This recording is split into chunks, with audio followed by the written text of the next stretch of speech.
Hey guys, a great guest today, Ryan Caldbeck. His journey started back in 1979, Vermont, all the way through Duke, through CPG brands, now into CircleUp, which is playing in a very interesting space regarding fintech, equity funds, credit funds. But much more importantly and interesting here is Ryan has been extremely transparent about the emotional journey of being a CEO. Very few people talk about it. Ryan has opened up in a Medium post that did extremely well called Transitions. My goal after studying that is to ask Ryan questions to dive deeper on certain aspects of that so that you guys can come away with real ways to manage your own emotional psyche as founders and also learn a lot about what CircleUp is doing in the fintech space and fintech in general. So on that note, Ryan Caldbeck, are you ready to take us to the top? I am. Thanks for having me. So take us back, set the groundwork here. So 79, born in Vermont. Were your parents entrepreneurs as well? They weren't. Well, kind of. And just to set the stage, I can't believe I'm doing this, but it's actually 1978. So sadly enough, I'm trying to give you turn 40. I'm trying to give you an extra year. Come on, man. Yeah, about to turn 42. My parents were both lawyers in Vermont. They started their own firm, so in some ways they're entrepreneurs. They started their own firm, which was fairly risky for them to do that. They worked together. My mom and dad worked together. And let's skip way up through going into college. Did you go into college studying something related to finance or what you're currently doing today, or was your path totally something else? No, I had no idea what I wanted to do. I've talked with my parents a bunch growing up about being a lawyer. They were pretty adamant that I not do that. It intrigued me. The concept of going to law school, understanding logic and how to make arguments intrigues me a lot. I kind of fantasize about doing that after I'm retired, going to law school. But their view was just you argue for your whole life, and it's a difficult way to be happy. So I went to Duke. Two reasons, frankly. It was the best school that I got into, and I loved basketball, and so I had a decision point coming out of high school. Did I want to go to a school that was recruiting me to play basketball, like a Division III school, or did I want to go to try to walk on at Duke? And I tried the latter. Ryan, I hear a baby crying in the background. Your daughter, when she was 5, said a major statement to you, which really altered how you thought about CircleUp. So we're going to circle back to that. Let me tie in the baby crying. Do you have 4 now? Is that a fourth? I have 3, and I apologize. The doors are shut and they're all the way across the house. So I apologize. No, we love it. This is how entrepreneurs operate. There's babies around. There's garages happening. Okay, so there's 3 and there's a little one. Yeah, so it's 6 years old, 3 years old, and 11 months, about to be 1 year in the day after I turned 42. He turns 1. I love that. We'll dive into more of that story in a second. Take us back, though, to Duke. You're then graduating. When do you get associated with Bain? And I assume at some point you meet Scott Sellers and Robert Brown at Encore Consumer Capital. Take us through the first few steps you took in CPG. Sure. So I started at BCG right out of college. Then went to business school after 2 years. Did an internship at Bain Capital. Out of that, worked at a consumer-focused private equity firm called TSG, and then worked at another firm called Encore Consumer Capital, which is where Robert and Scott work. I would say, if I'm going to be, totally transparent, consumer products was and is not a passion for me, frankly. What I loved was working on hard problems with smart people. And I thought that I had that in consulting. I did have that in consulting, but I missed ownership. And I thought I would get that in private equity. That was a mistake, frankly. I don't think I felt as much ownership as I wanted, and certainly not as much impact as I wanted. But that's what led me to private equity. And within private equity, those firms were where I was drawn. They seemed like good firms. So that's where I was drawn. What were you expecting going into private equity in terms of your expectations around ownership? Was it some form of carry, and how is it different? What did you realize once you got in? Yeah, no, it was more in consulting. At BCG, McKinsey, Bain, you're hired to give advice from afar. You are a consultant. You are an advisor. And there's some wonderful parts of that for someone right out of college because you're learning a lot of different industries. You're learning different skill sets. You're working with absolutely brilliant people. And you're working on jobs that you have no qualifications to work on. But I think the downside is whatever your recommendation is, you don't have to live with the results. The famous McKinsey study from the 80s that gave, I think it was AT&T, the advice that the entire cell phone market would never be more than $100 million. The person who did that project doesn't have to live with the results, which is they missed out on something massive. They move on to the next thing and keep giving advice. Whether that advice is wrong or right, you find out years later, but the person at McKinsey usually isn't fired for that bad decision. And that frustrated me. It just didn't feel like I was in the game. It felt like I was sitting on the sidelines kind of shouting advice. And I wanted to be in the game. And I believed that the way to do that was become an investor. I got a couple calls in venture capital, and I turned it down because I thought you needed to be an engineer to be in VC. I don't know why I thought that. It was wrong, but that's what I thought at the time. So I went into private equity. And I also really like numbers, and it seemed like there was a lot more. There's just a lot more data in private equity because the companies are more mature.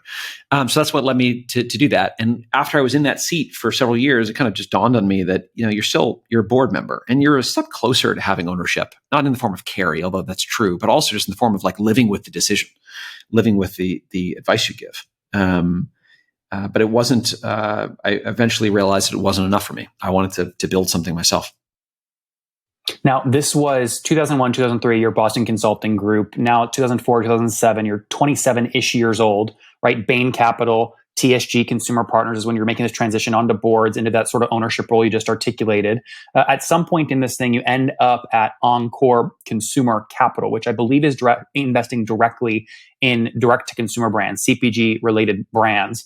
Talk me through what trends were you seeing? This was 2007 to 2011. What trends were you seeing back then in CPG brands? And try and plant the seed here. We're going to talk about one of your core products at Circle Up, Helio, later on. When did the seeds of what now drives Helio, when did you start sort of fermenting that and laying that in your head? Was it at Encore? Yeah, yes, a bit. I'll tell the background on that in a second. But first, in terms of like the trends in consumer, look, this is not an inspiring answer for the audience, but it's the truth. Consumer at that point was just wide open. There's just very little competition. So I want to tell you that I was a visionary that saw different industries moving before they moved, but not at all. There just weren't a lot of funds that were doing it, and you could make a lot of money. It's not sexy. You're never going to have an Uber that comes out of the consumer space, but reliably, that industry makes a good amount of money. If you look at Cambridge Associates, which is kind of the data company that tracks returns by industry to private investors in the consumer space, according to Cambridge Associates, it's averaged a 22% IRR for 15 years, never negative vintage, and half the volatility of tech. The industry mints money. So there was nothing about like identifying trends at that point in time, frankly. What I did experience in that seat is a couple things that led to starting Circle Up. One was an identification that there's hundreds of investment firms around the country that love consumer and retail. Almost none of them will invest below $10 or $15 million in revenue. And so I would get calls every week from entrepreneurs I thought were talented or companies that seemed like they're doing great. They were just smaller than $10 or $15 million in revenue, and we couldn't invest. And the reason that exists is in the tech space, you've got geographic density, San Francisco, New York. You also have infrastructure like TechCrunch, Y Combinator, frankly, this podcast and other ones like it. And none of that exists in the consumer space. There is no equivalent of TechCrunch or Silicon Valley or Y Combinator in the consumer space. And so what happens is consumer investors like Encore get on planes, they fly around the country to go to trade shows, learn about a company, and then fly to another state to go visit that company. That math works if you're a private equity firm and you're going to write a $25 million check. It makes no sense at all if Nathan and I are going to start a fund and write $2 million checks. It just is not worth the time to get on planes to write $2 million checks. And so everyone waits till the companies are much larger, easier to identify, and then you could spread your search costs across much larger investment. So that was one realization. And the other realization, I think, frankly, everyone in the consumer space knows that. I think I just wanted to do something about it, but everyone recognizes that problem. The other realization that I don't know how common it is in consumer, frankly, is the business models are all the same. If I'm selling you dog food or shampoo or water, the margins are different, but the basic business models are identical. You make a widget, you sell the widget. There's no concept of giving away shampoo for free for 5 years and then putting ads in the front. There's no concept of you can only buy this granola bar if you buy a 5-year subscription to the granola bar company. Those are SaaS models or freemium models that are existing in tech, where you have wildly different business models. But in consumer, because it's all the same business model, it's just easier to evaluate these companies. There's also a tremendous amount of data that you can see from afar to understand, do you want to dig into this company? And so my first job in private equity, someone would hand me a list every week of a couple hundred companies and just literally the names of those companies. And I get onto Google and I Googled these companies. And I would spend, after I got good at it, you spend less than 60 seconds evaluating the company. And in 60 seconds, you can see, okay, do they have decent branding? Nope, move on. Do they have a product that is just knockoff product? Yes, move on. Do they have any kind of decent distribution? Are they in one Whole Foods or 400 Whole Foods? Are they in 3 Targets or 300 Targets? And when you do that, you can, again, in less than 60 seconds know, should I spend time with this company? It's really hard to do that in any other industry because the data isn't as publicly available, but you can do that in the consumer space. And so that was a maddening realization for me because I kind of felt like my job should be done by a monkey, frankly. It just wasn't that hard. And that's not because I'm smart. It's just like the job isn't that hard to see is the company in 400 Whole Foods or 1. And so, when we started Circle Up, one of the ideas was like, can we make it easier to evaluate these companies? Because a monkey could do it, so can a computer do it? And if a computer can do that, can we build that software? That's what we've done with Helio. So Ryan, as we're building up to literally you find that LLCC to get Circle Up off the ground and going, I want founders to understand opportunity costs because a lot of people in your space at those private equity firms, they end up staying there for tenure, for life, because those firms make it so hard to leave. So quantify it if you can for us. How much capital did you put to work at Encore between 2007 and 2011? Oh, wow. Range is fine. That's a great question. I don't know if I know the answer to that question off the top of my head. Order of magnitude, we invested, I don't know, as a team. So I would never say it was definitely not just me. It was 7-ish people in the team. Order of magnitude somewhere between $75, $125 million. And how many founders were you directly working with and had real decision-making responsibility because you were on the board? How many boards were you on when you left? I think I was on 4 boards, maybe. I'd have to go back and look. Going to 5, and we were about to start raising our next fund. And I was going to be an MD in that fund, and they were saying very, very positive things. It's a hell of a seat. I'm not going to lie. Well, Ryan, so give us the final number, the icing on the cake. So quantify, how much were you making the year before you left, all in?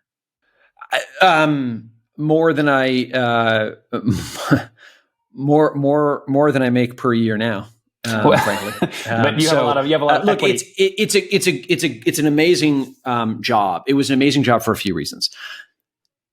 The hours were great. I worked less than 40 hours a week, and I probably was on ESPN.com 10 times a day. The money was fantastic, and I loved who I worked with. When I left, one of the 2 founders of that firm cried in his office. Scott or Robert? That's not common. He's not going to say that's not common in the consumer space, or sorry, in private equity, right? So that's really touching. You can't imagine a better situation than that. And I decided to leave because I wasn't fulfilled. That's not a knock on anyone at that firm or anyone in doing that job today. It just wasn't fulfilling for me. And each year, for several years in a row, and this is probably going to come across as arrogant, but I just want to be transparent. For several years in a row, I was the top-rated investment professional at the firm. And measured by what? Measured by them. But what's the metric? What's the metric? Is there some? I don't know. That's what they said. So probably either performance of the deals or my performance in sourcing or something like that. I'm not sure, but that's what they said. I don't have the same metrics that I didn't have the evaluation of all the other. Anyway, that's not the point I'm trying to make. Is it couldn't have gone any better, and yet afterwards I still, when I get my yearly bonus or a deal would go well or whatever it was, I would still go and spend time with friends and never talk to them about work. I was always ashamed at what I was working on. I wasn't proud of anything I was doing, even when it couldn't have gone any better. Mm-hmm. And that was just a really sad realization for me. It's almost like I was living 2 different lives. I'm super excited about spending time with friends, but I never wanted to talk about work. And I always just kind of brush it off, no matter how it went. And I eventually realized I'm just not proud of what I'm building. I'm not proud of what I'm doing with my life. And yes, I'm making money and the money was great, but I'm not proud of what I'm doing. And so that led me to go through a really long exercise with my wife, or then girlfriend, now wife, Kim, who we kind of bought some giant, poster size Post-it notes. And each weekend for several weeks in a row, we spend hours walking through like, what do I care about and why? And that exercise helped lead me to start Circle Up. You're 30 years old, I believe, in 2011. Kim, you're together but not married yet. Bring Rory into the picture, your co-founder at Circle Up. How'd you guys meet? We met the first day of business school, I think. So Duke connection. No, business school at Stanford. Sorry. Oh, business got school it. At Stanford. Okay. Yeah. So we met in 2002, fall of 2002, or fall of 2003, sorry. And I was drawn to him as a friend and then professionally for a few reasons. He is incredibly earnest. He is, honest as the day is long and incredibly high integrity. He is also someone who has very similar values, but very different opinions about the world around us. And I loved that. He was grounded in the same focus on what mattered in life, but had a different way to achieve it. And he was open to debate. So we have different political views without getting into that, especially the day after the election. But different political views, but we always enjoyed talking about it because both of us loved hearing the other person's perspective. And it was, very rare in any time period, but let alone 2020 in Silicon Valley, to be able to have those kind of debates without feeling like one side is being criticized. And that was always possible. And so when I thought, when I was thinking about doing something different, I reached out to him. We started kicking ideas around. And this was the idea that we came up with. And did you guys just decide to split 50-50 equity-wise at the start? Effectively. It's not different enough to matter. But we came to, we had a lot of hard conversations initially to see like, okay, we are friends, but can we have hard conversations? So one of the hard conversations was, equity actually wasn't that hard, but one of the hard conversations was, who should be CEO? What should our titles be? And now is he type A? I mean, you're a basketball player, you have a double knee surgery, and then you walk on to Duke, you're persistent as hell. I mean, I assume you're going, I want to be CEO. Is he also that sort of way?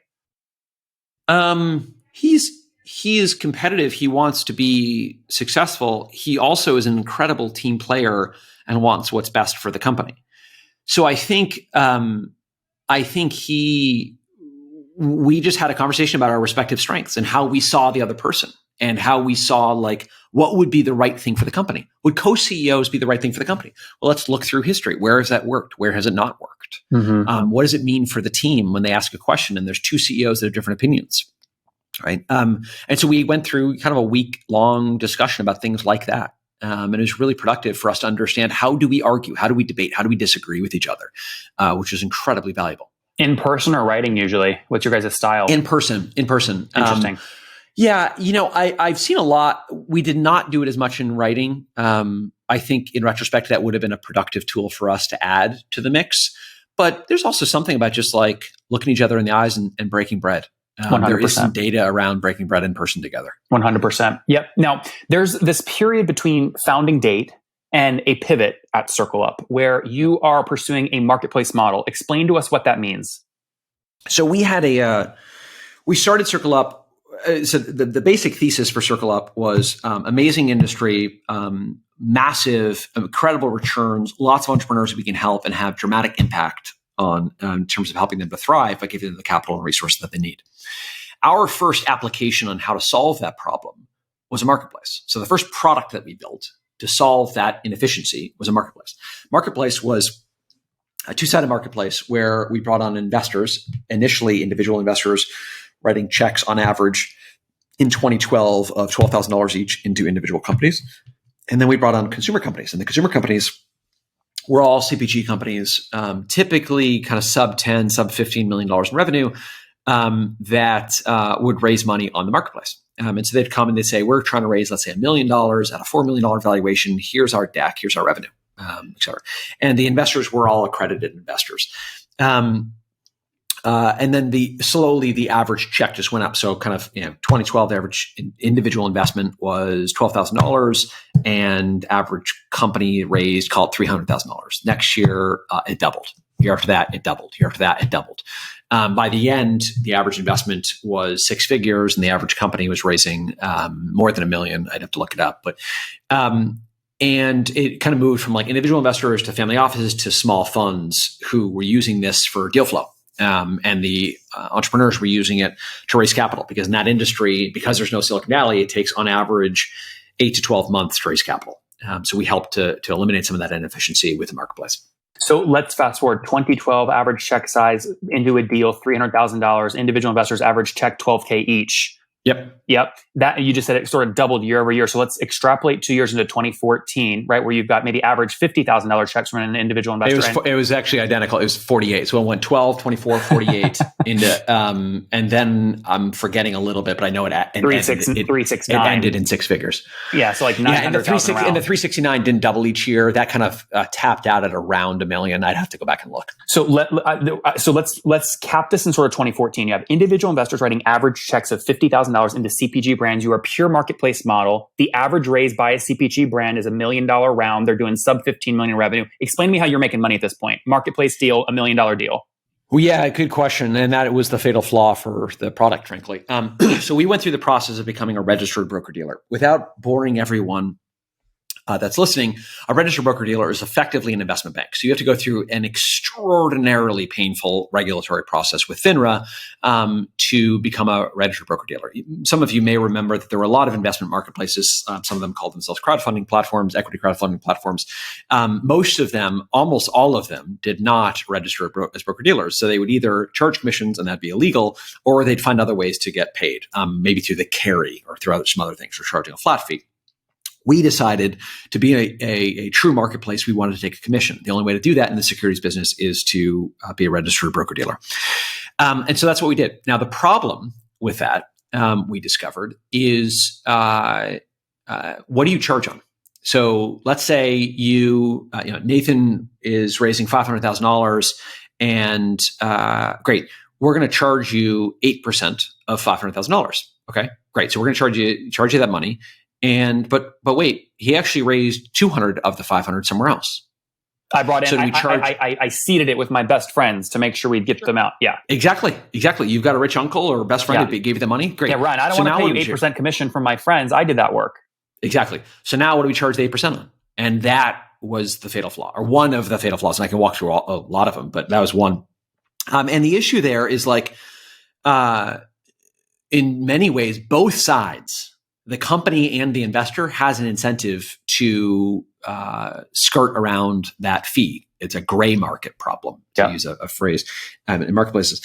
And that gray market problem was very real. It's funny, we had a messaging service on the platform where a company would reach out to an investor or vice versa.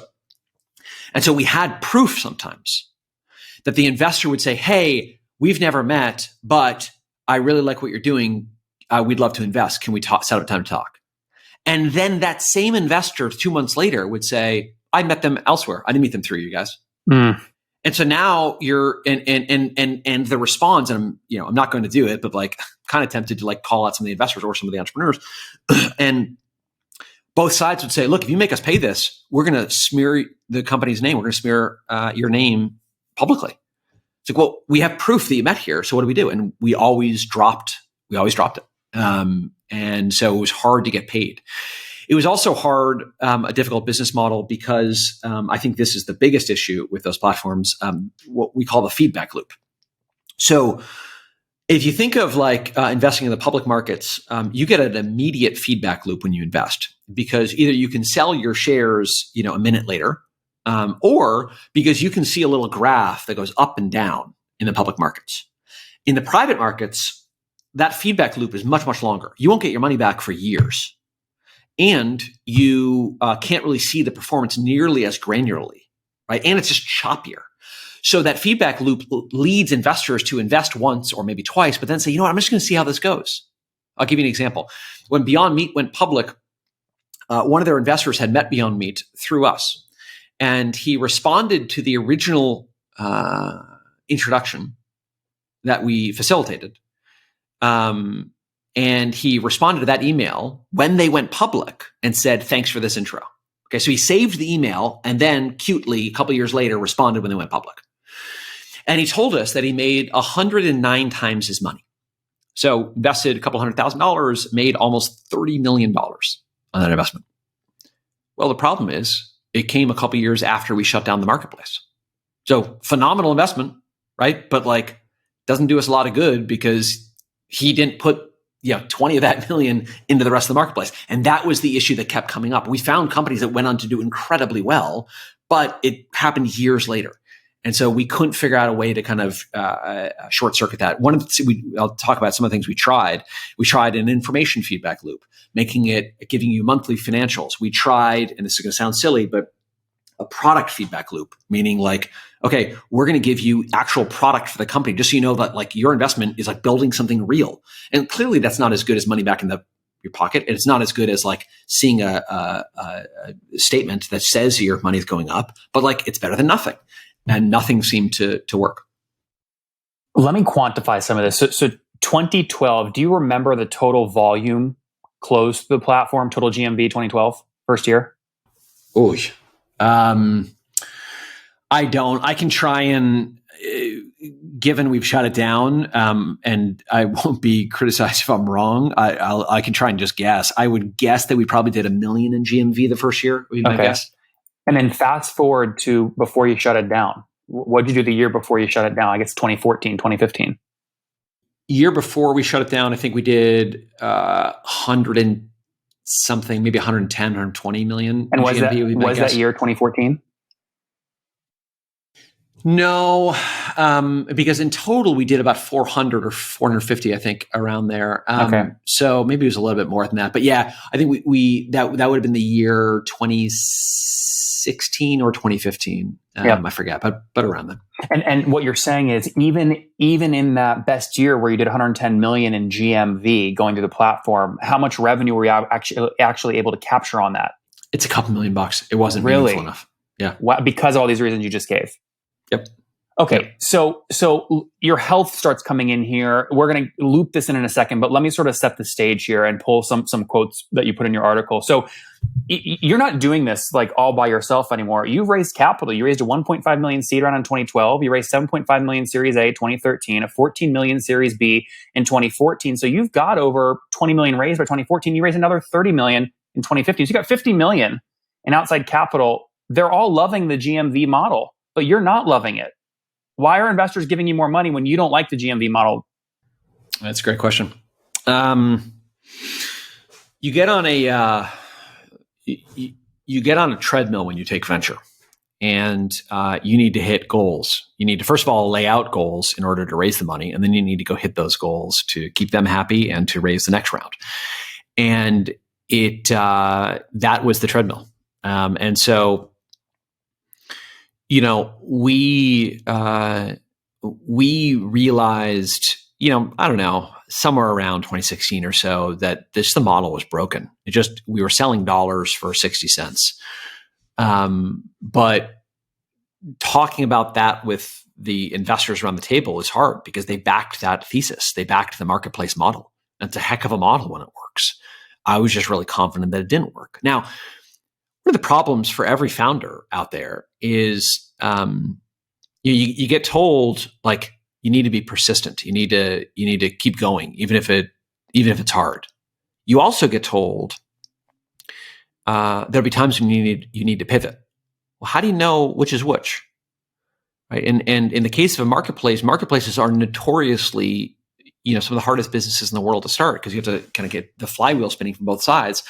And so when I would talk to the board and the investors about like, hey guys, I'm not sure this is working, the response often back to me would be, well, it's just always hard in the beginning. Well, I know it's hard, but like, I don't think we're getting paid for the value we're creating here. You got to stick it out, right? That kind of thing. And I don't think I did a good enough job of articulating to them early enough why that thing wasn't working. By the way, what I should mention is for 14 months or so in a row before we pivoted, ending 2 or 3 months before we pivoted, each month was a record month. 8% month-over-month growth on average in GMV, correct? It was doing incredibly well. Yeah, I think that's, if you read that, then that's true. Like it was doing incredibly well from that metric, but the income statement, the unit economics just didn't make sense, right? And another problem with marketplaces is they often start the flywheel spinning by having worse economics up front, and then you build up the economics over time. And so the response sometimes from some world-class investors would be like, hey, Ryan, it'll come. Like, I'm not sure it will. I'm not sure we're going to be able to fix this fundamental issue of, Jane Doe and John Smith are always incentivized to screw us out of that payment. And we couldn't figure out a way around that. We probably tweaked that business model 30 times. You also bring up a pattern that I have seen a ton with software interviews. We've interviewed 3,000. And by far, when I ask, how have you reached scale? How have you hit 10 million in revenue? The number one answer I always hear is organic growth, word of mouth marketing, which to me, I'm hearing they don't know how they got there. You expressed very clearly, all these things going on that you've articulated, but you also said you felt a little insecure because you were so wild about the growth, but you hadn't identified where it came from. You didn't know what levers to pull or why it was coming. How much of an insecurity was that? It was so scary. I felt like a fraud. It was growing quickly. And I use that language with the investors. I use that language with the board. I said, guys, we don't understand the growth. Now, the response back from some of the investors was, when a marketplace works, it's growing for reasons that you can't explain. Like, well, maybe that's true, but I'm telling you, that's not us right now. Like, we never went through the period of understanding why it would grow. Like, it just, each month was bigger than bigger, but like, we didn't understand it. And I don't think it was healthy. So that was I really struggled to sleep for, the year of 2015, which I don't talk about in the blog post, is before the horrible period that I talked about. Like, I struggled to sleep because I'm sitting here like delivering performance to the board, and then or the investors, and telling them, guys, I'm worried. I know these numbers, these vanity metrics are good. I'm worried here that this isn't working. But you were burning cash still at this point, right? What's that? You're still burning at this point, right? Not burning cash flow positive? Oh yeah, we're burning money. Yeah. Yes. And so, those conversations are tricky because you don't know if they're natural insecurities that every founder and CEO has, or because there's actually something wrong. Mm-hmm. So it's 2015. You're 34 now, 30 million Series C done. You're insecure about where growth is coming from, but it's coming. Great growth. 110 million bucks in GMV. You got 45 employees. You're burning cash. Are you and Kim are you still dating? Or are you married now? We're married. We got married in 2012. Okay, but no kids yet in 2015, right? 2015, we have a 1-year-old. Our first was born in 2014. Oh, great. Okay, very good. So 1-year-old, you're married, you're not sure where growth is coming from. I'm going to quote you now. You reached a low point, which came at a board meeting at Union Square Ventures offices. You arrived 11 minutes before the board meeting started. You were so tired, you went to use the restroom. You took off your jacket, used it as a pillow, set an alarm for 10 minutes, and slept with your head in front of the toilet until the bell rang. What was going through your head when the bell rang? Yeah, and I think that was actually early 2016 because that was the start of the. I don't know. Anyway, it could be 2016.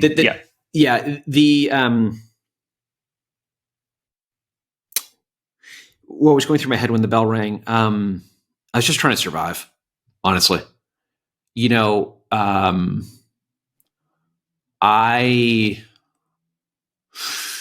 I have been extremely lucky to have, some of the things you do, I think, are skill, and some of them are just pure luck. And I think some of the investors we had were just lucky. Like, we just had some amazingly good investors. Andy Weissman, Dan Saporin, Matt Christensen, Andy Weissman from USB, Dan Saporin from Canaan, and Matt Christensen from Rose Park, as 3 examples.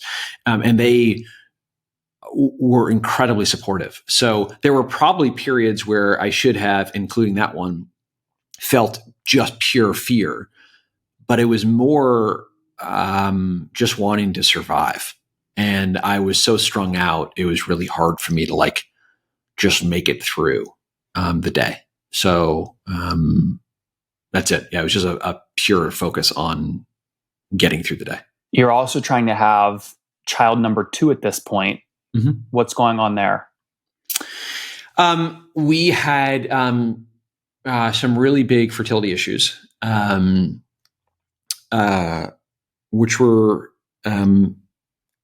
lasted about a year or so, and that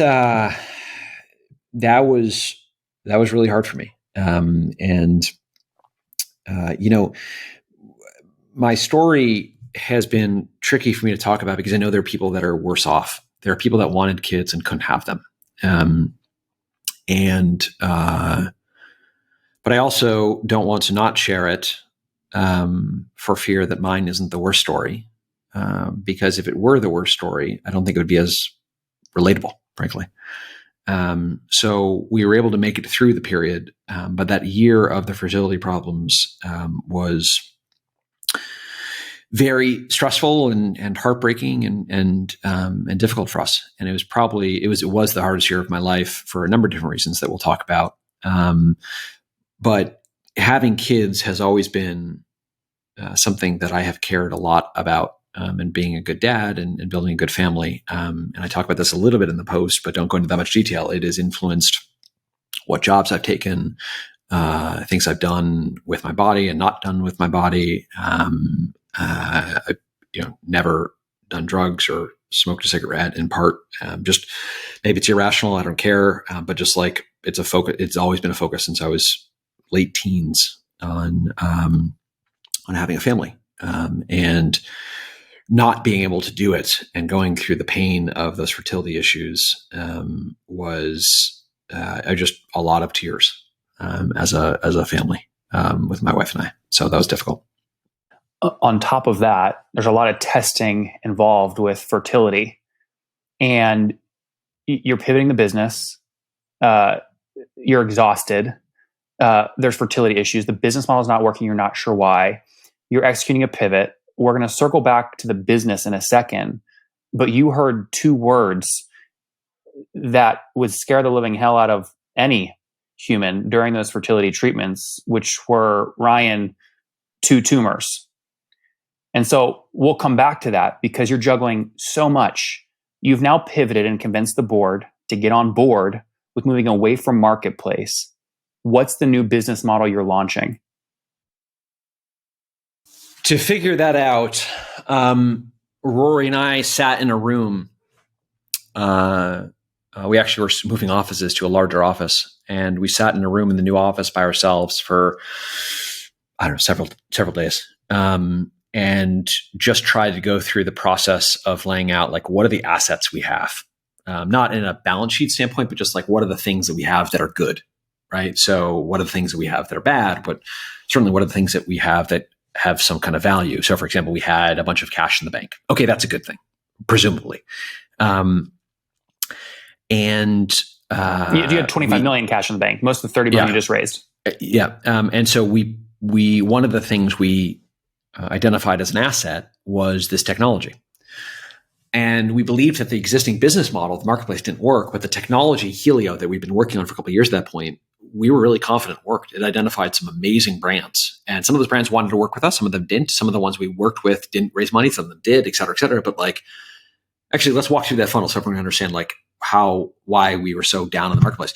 Helio would identify, let's say 100 great brands. Of those 100 great brands, 20 might want to work with us.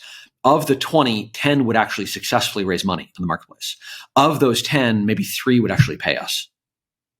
So we're getting paid 3 cents on the dollar, one way to think about it, in terms of all the brands that Helio, this technology, was finding and identifying and evaluating algorithmically. And that business model has made no sense to us. So we thought, the best way to do this would be to license the technology. Let's license it to other folks because the technology works. Well, when you start thinking about that, if you know private investing, private investors always think that they're the smartest people in the room. And so telling them that they should trust their gut less and trust this technology more was a pretty daunting proposition. And when we had talked with investors about that in the past, it was very frequently, well, I know this technology says Halo Top, the ice cream company, is a great company and the data looks great, but honestly, Ryan, have you tasted it? It doesn't taste good.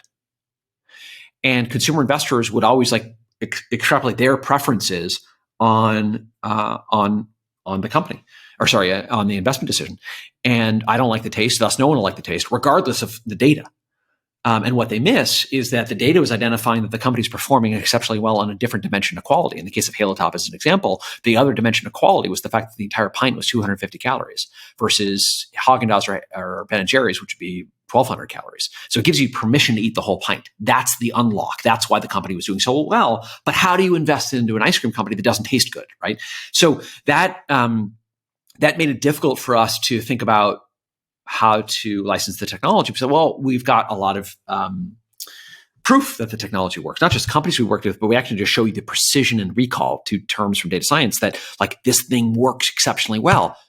Well, when you go try and talk to a private investor that is in Excel about precision and recall and all these data science terms, like they laugh. They have no idea what the heck you're talking about. And that just roadblock after roadblock in terms of licensing that at that point in time. So you thought, all right, let's eat our own dog food here. We believe in it. So let's raise our own money. And so that's what we did. We raised first a venture fund, then we raised a credit fund.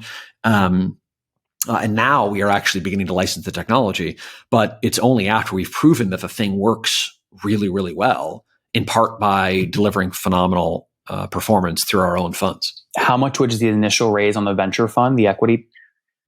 The initial raise for the venture fund was $125 million. It was from fantastic investors that came into that. And that's a typical venture fund. It's a 2 and 20 fund. And the fund has performed very well. It is marked. And for those of you in venture or private equity, you know marks don't mean a lot, but I'll just tell you what the data is. It's marked as a top quartile fund. We just had a world-class exit after 2.5 years. Which one? Liquid IV sold to Unilever. And I think one of the most exciting things about that fund is it's marked as a top quartile fund. I think it'll end as a top decile fund amongst all venture, by the way, not just consumer. Do they attach an IRR to those percentiles? What's that? Do they publish an IRR, a realized IRR or marked up IRR? With those percentiles? They do. Me talking about it right now will be difficult publicly, frankly. Okay. There's some issues around that, but they do. And so people could actually just go to Cambridge Associates and look up what the top quartile is, and then you could kind of back into what we have. Is it more than 30%? Can you say anything? I know. I honestly can't. Okay, that's fine. But here, the point I was trying to make is, I think the most exciting thing about the the fund, is that no one on that team ever led a deal before joining Circle Up. So we have a phenomenal team there, like smart, hardworking, high integrity folks, really great team. But what we did not do on purpose was we did not take people that have been running consumer private equity or consumer venture funds for 25 years and then give them this technology. Yep. We gave folks that had never led a deal. And so when you can do that, it's a heck of a demonstration of the power of the technology. That's the equity fund, the 125 equity. Talk to me about debt. What was the first debt fundraise? So the credit fund we raised, it finished up in 2019, or the fundraising did. It is about 60 in equity and 150 in back leverage. So the way to think about it on an apples to apples basis is effectively a $200 million fund. And also fantastic investors, and that has had really, really strong returns as well. In that industry and credit, they typically don't mention like quartiles and whatnot, but the returns have been fantastic. 60 million. I mean, is that like essentially first loss capital? Yeah. It's more like when we invest, then we also have the back leverage to help juice the returns for the equity, right? So we do have, So the 60 million comes from a certain set of institutional investors externally. We do have some of our own money off the Circle Up balance sheet as well into that. Okay, so when did you do your first debt deal at Circle Up? The first deal, we started this as an MVP. Two folks at Circle Up, Asher Hochberg and Emma Stubbs, who started this in 2017 as kind of like a test, frankly. Like, we're seeing a lot of deal flow. Equity is a smaller market than credit. Why not give some of these companies credit? So what'd you give MS Stubbs? I'm sorry? What'd you give it? So MS Dubs, you gave them one of the first tests. What was the size of the debt instrument? We had a warehouse line. So we started with just a couple $1 million, honestly. A couple $1 million, let's test it out. Those two, and Emma's still with us actually, they started by just reaching out to companies or companies that were asking for equity. Hey, you're not fit for equity. Would credit make sense for you, et cetera? And just beginning to test, like, is there a market here? Is Helio good at evaluating these companies? Do we have an edge here, et cetera, et cetera? Mm-hmm. Did the warehouse, the reason I'm asking these questions is to raise to what you published was essentially a $200 million credit fund, right, closed in 2019. In order to do that, you've got to build some sort of loan tape to show some extrapolation of losses, et cetera. So I'm trying to understand how you built momentum to get to the 200 million. So we convinced a group to give us a warehouse line. And it started, it was a couple $1 million at first, right? Yep. And so they let us loan from that. And what was your cost of capital though on that? Call it 10%. It was in that neighborhood. That's not a horrible deal at all. I mean, if you know the metrics behind like the Clear Bank, the $250 million debt financing, upper 90 behind that. I mean, it was way higher than 11 for 10%. I mean, how did you convince people to give you money at 10%? Oh, we had data that showed that we and the technology were really good at evaluating these companies. So no loan that's tape one yet. reason. Another reason is that these companies were backed by the ARs, purchase orders, inventory. You weren't really underwriting the company always in terms of credit risk. It was that you were backing the AR from Whole Foods or Walmart. Factoring. Effectively, for the sake of this conversation, yes. And that's a really good loan. Wells Ryan, Fargo was it 10%? Loan. Was it clean? I mean, were there kickers in the equity side of the business that they got? Yeah, there was some small warrants in the company, and I think maybe it started actually at 11% and then moved down to 10%. I'd have to go back and look. And a lot of these early. It was a good deal. It was a good deal. And so we kind of proved it out for the next year or so that this was a good loan, frankly. And then we raised the fund. So 2017, just to summarize before we go back to health, 2017, you $125 million venture fund raise as you're shifting away from a marketplace. You're going to do your own deals, 2 in 20 typical fund. You get a couple $1 million warehouse line at 10%, right? Which you start doing some early tests on the debt side. Did you raise any equity that year for the core business? In 2017? Yeah, for operating capital. Yes. Yeah, we did. Okay, how much did you raise there? Another 30. Okay, got it. So you haven't announced that yet. That's new information, correct? It's not on Crunchbase. I think I put it in the blog, but we never had a big announcement about it. No. You got it. But is that 30 million different than the Series C 30 million in 2015? Yes. Okay, so it's another 30 million. Yes. So you were proving something during this pivot that got those people that put in 30 million in 2017 to get excited about what you were doing. Who led that round? Which investor? TPG and Temasek. Okay, interesting. Okay, got it. Okay, now let's fast forward. You're doing all this and you get a report back from these fertility things that say, hey, Ryan, we need you to come back in. Tumors, we see tumors. What's going through your head at this point? What happened? Well, he told me it. He said, I went in to get the results from the tests, and I had no idea that they were looking at cancer. We were just trying to figure out what the issue was. And he said, look, I found something else. And it was very much an out-of-body experience, frankly. He said 2 tumors. He was confident that they were malignant. They ended up being malignant. That was not, I'm embarrassed about this, but I actually didn't know what that word meant. And so I had to Google that on my phone. I don't remember what else he said. I remember shaking when I was holding the pen to sign out from the office. I remember taking the elevator and going and crying with a nurse that then needed to draw more blood for more tests. I remember calling my wife outside the hospital, but I don't remember what else he said. It really felt out of body. It felt like I was looking down at this conversation from afar. And this is late 2017 at this point. No, this was 2016. Still 2016. And so okay. this was in the heart of the pivot. So the 6 month, you have a boy around this time. Did the boy come during or after the cancer?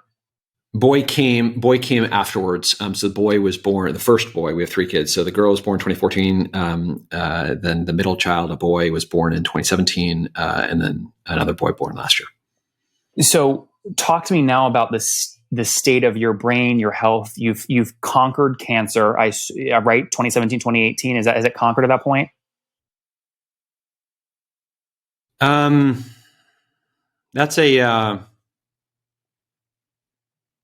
That's a hard word to respond to, frankly. I don't know.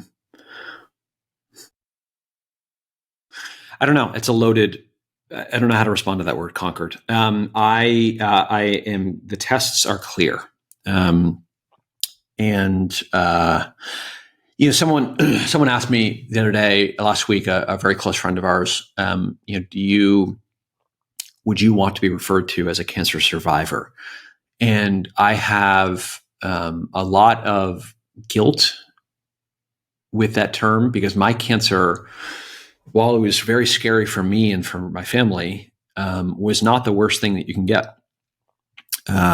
And there were people in much, much worse situations than I am. And so I've gotten, since I put that post out, I've probably gotten 500 emails, probably 400 of them about the post, maybe 600. And 80, 90% of those emails are from people telling their story.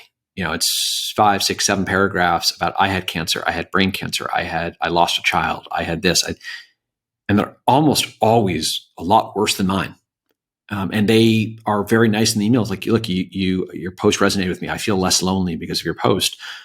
But from my standpoint, I feel really sheepish about talking about what I went through, because people went through such worse things. In the post, I talk about, I think it was in the post. I talk about, there was a point where I was at the Stanford hospital, and I was going through the same kind of questions that they always would put me through. And this time I just kind of flipped out and started screaming, because I just didn't want to answer the same questions that I answered every single time, 20 visits in a row. And what I didn't put in the post, but I'll share with you now, is they called the COO of the hospital. And the COO of the hospital came in and said, very professionally and very appropriately, even though it may not sound like it in the way I'm going to tell the story, said, maybe this hospital is not right for you. And she said it in a very empathetic way. And her point was look, there are people in the rooms next to you that are vomiting right now, that are going to die. And we feel really confident about your prognosis. Your case is not 1 in 10 million. Those are the other people on this floor right now. So when you have to wait an hour and a half, which I had to wait that day, or you have to answer the same questions again, please recognize that we're not trying to be mean to you. It's because someone else just had an emergency here. And maybe the hospital across the street would be a better fit for you. And frankly, she was right. It was inappropriate for me to be doing that. But when you talk about conquering it, I don't know, man, that's a word that someone who went through much tougher stuff than I went through, I think has the right to use. And I feel insecure about using it. And when did your treatment stop? Did you go through treatments? I went through surgery, meaningful surgery, but I did not have to have chemo. And then since then, I've just had to have more MRIs and CT scans than I can remember. So what year did the surgery sort of stop? 2016. And then since then, it's been just a long, steady state of MRIs and CT scans. Dan from Canaan in early 2018, I think, at a board meeting or an email, he said, Ryan, I've never seen in my career as CEO, a CEO as worn out as you. Please, you need a sabbatical, at least 6 weeks. It talks about false grit. You talk about this concept in Reboot. What was the state of just your energy at that time? Was the pivot working? Were you at least excited about that? What was the state of your just emotions and health?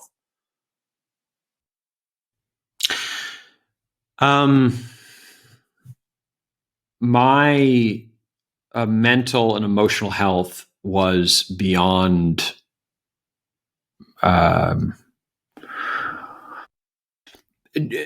so bad. It's kind of hard to convey, frankly. I was not healthy. I was very, very, very unhealthy, mentally and emotionally. And I am blessed.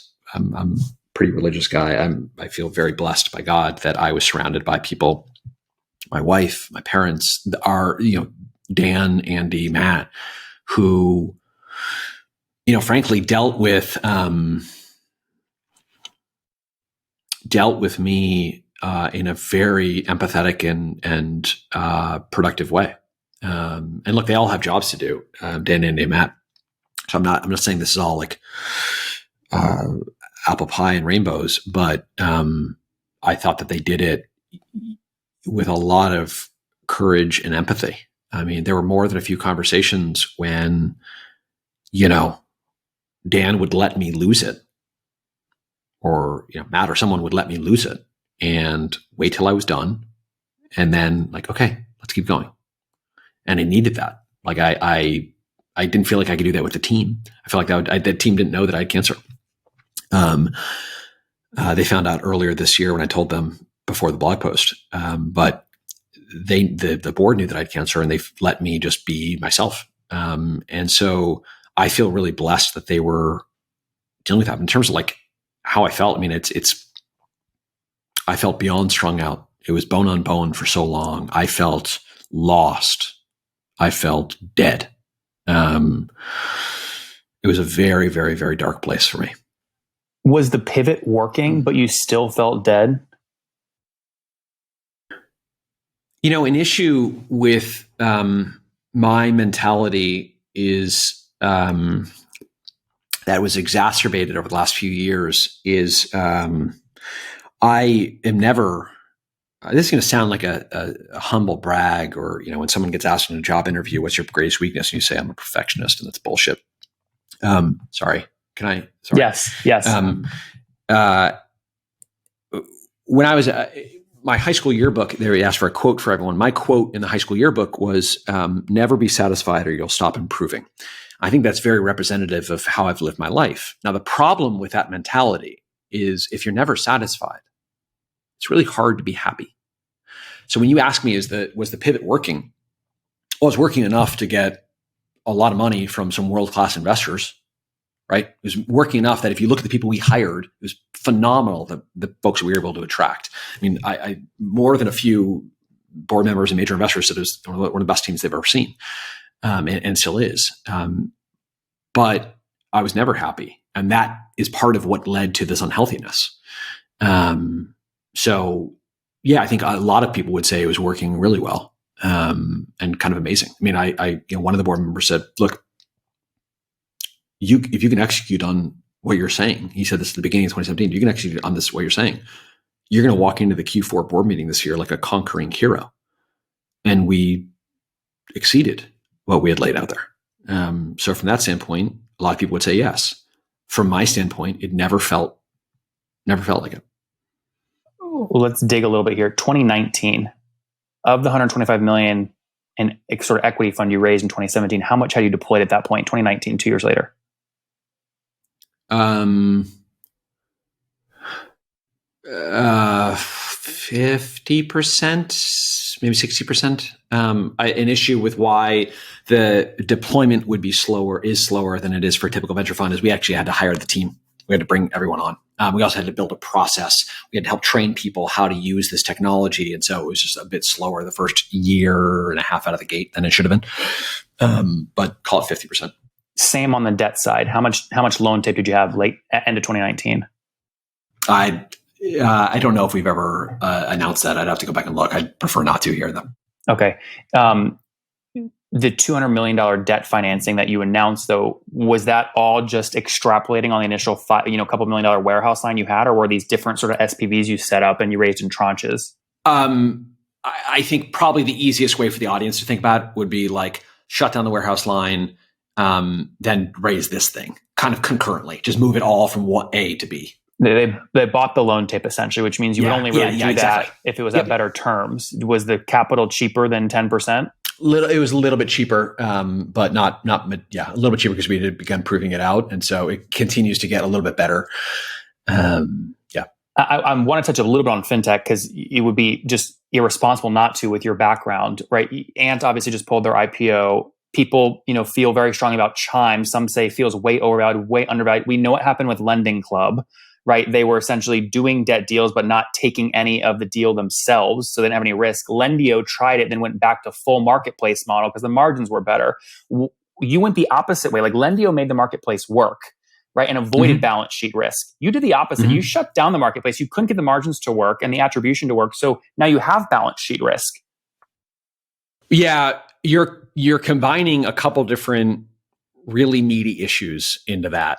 which I think each could be 10-minute answers. So let me just start with a couple things. First, I think an issue with a lot of the kind of fintech 1.0 companies was there actually isn't any technology behind them. They're marketing companies. And so like how, without talking about any one company and specifically, like how many of them would evaluate loans, they'd say, well, we have 1,000 data points from all this data.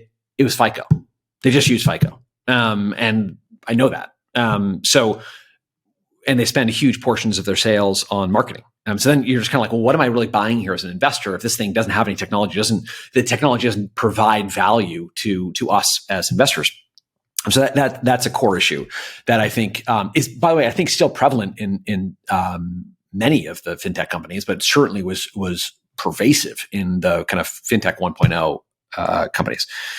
A second issue, though, like in terms of the marketplace versus balance sheet, warehouse line, like it's so funny you say that. I have had so many conversations with leading CEOs of leading fintech companies about this point, and everyone privately feels pretty insecure about their answer. Like everyone's kind of like, I'm not really sure what the right answer is, and I'm going to tell you, we're not really sure. Like I don't know. Each of them has advantages and disadvantages, but it's not clean cut like it should be a marketplace. Yes, marketplaces get valued more highly. And like there's a reason that Lending Club is pivoting away from peer-to-peer, right? And moving towards, and Funding Circle the same thing, and moving towards like large institutions investing in. So isn't that effectively a fund anyway? Because marketplace model, while everyone originally thought it would be stickier, turns out people writing $1,000 checks is not stickier than a large institution. Large endowment or whatnot. So I think if I were going to be totally straight, I think if we believed a marketplace would have worked for us, we would have wanted to do that.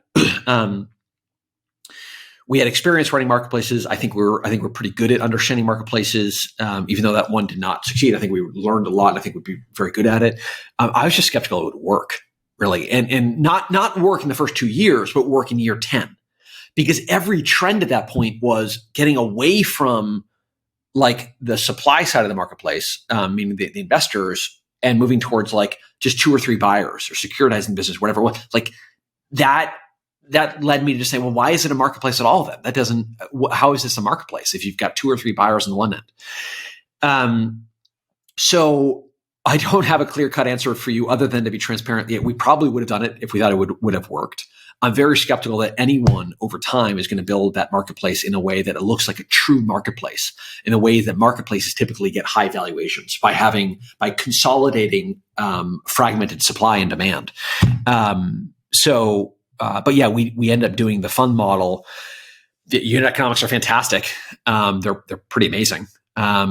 And we think we can scale it just as effectively as a marketplace. When you look at unit economics on the balance sheet level, the trend you're seeing right now are folks raising gobs of capital or cost capital around, say, 10%. They lend it at the exact same, there's no yield, but they raise equity-like valuations because they're deficit spending right now, hoping they back into profitability later.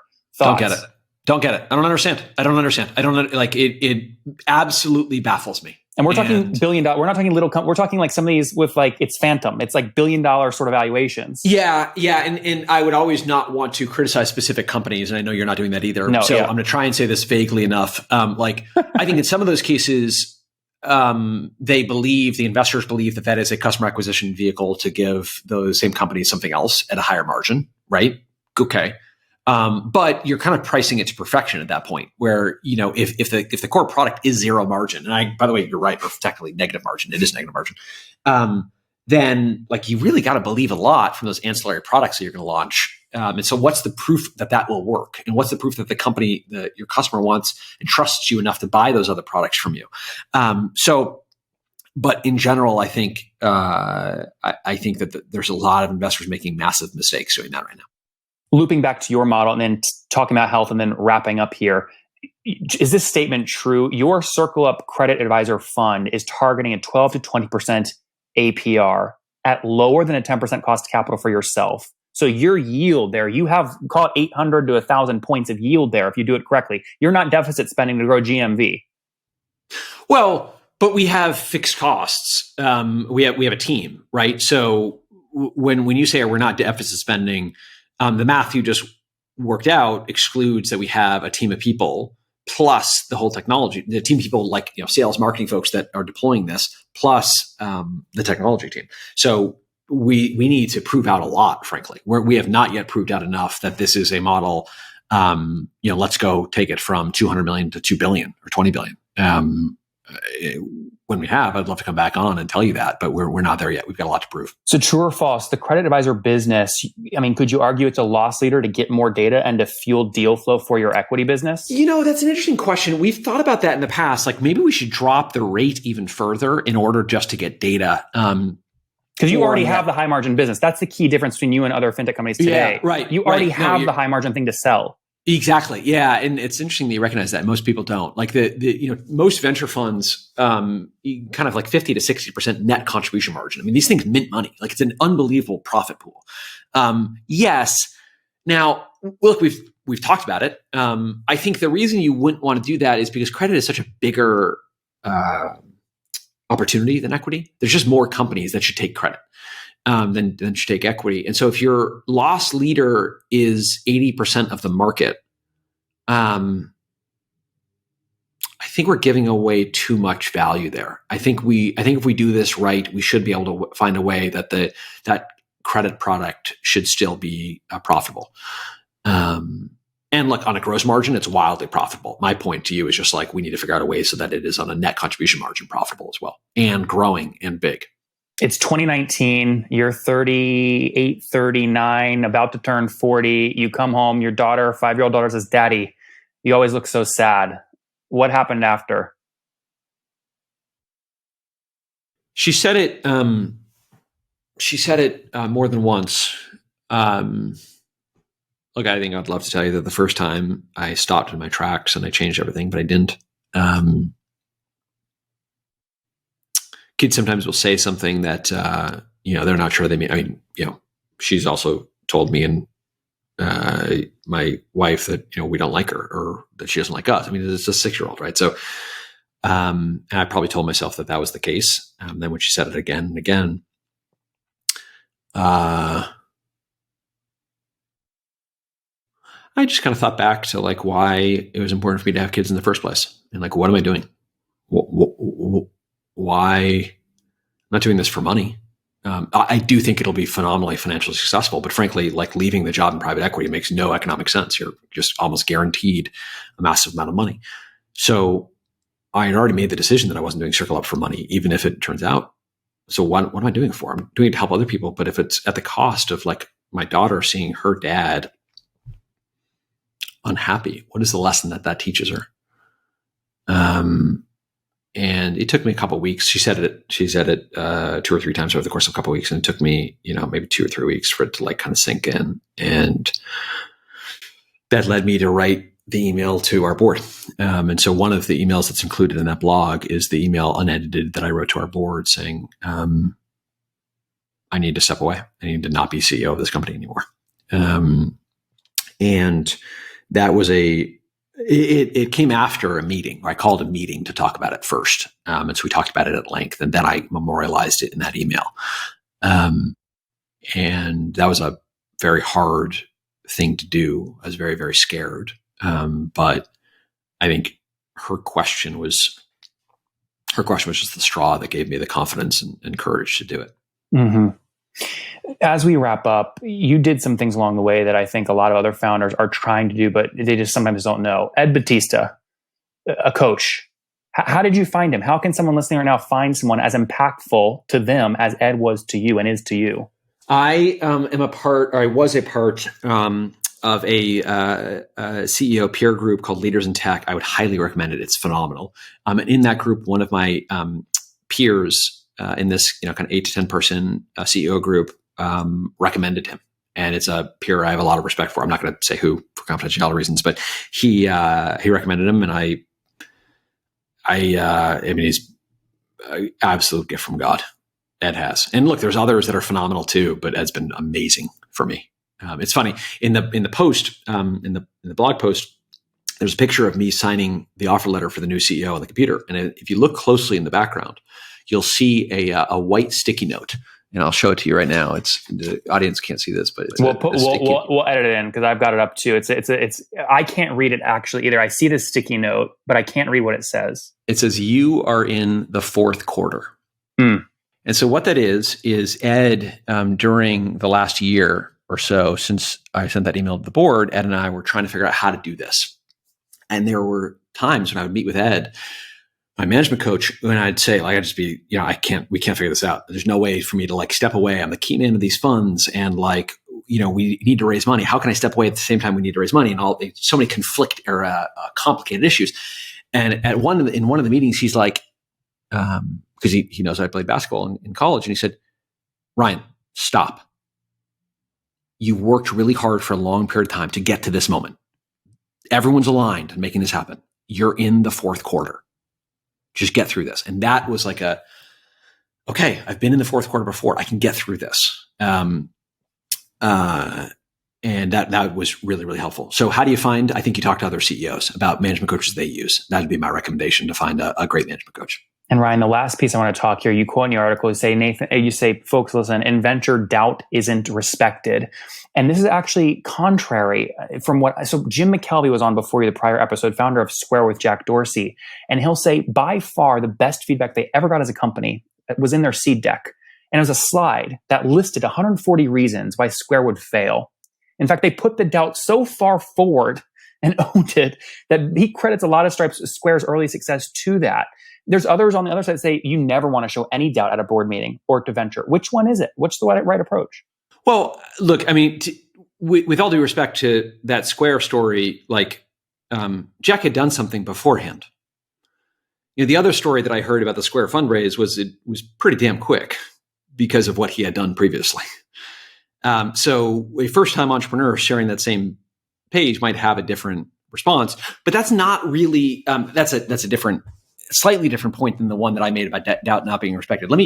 I think it's probably best summed up in a story, which is when I was thinking about publishing this blog, I shared it with a bunch of folks. Some of those people are mentioned in the bottom of the blog. And there were three VCs who I did not mention. I love these people, but I did not mention them. And the three VCs said, hey, look, love it. It's very emotional.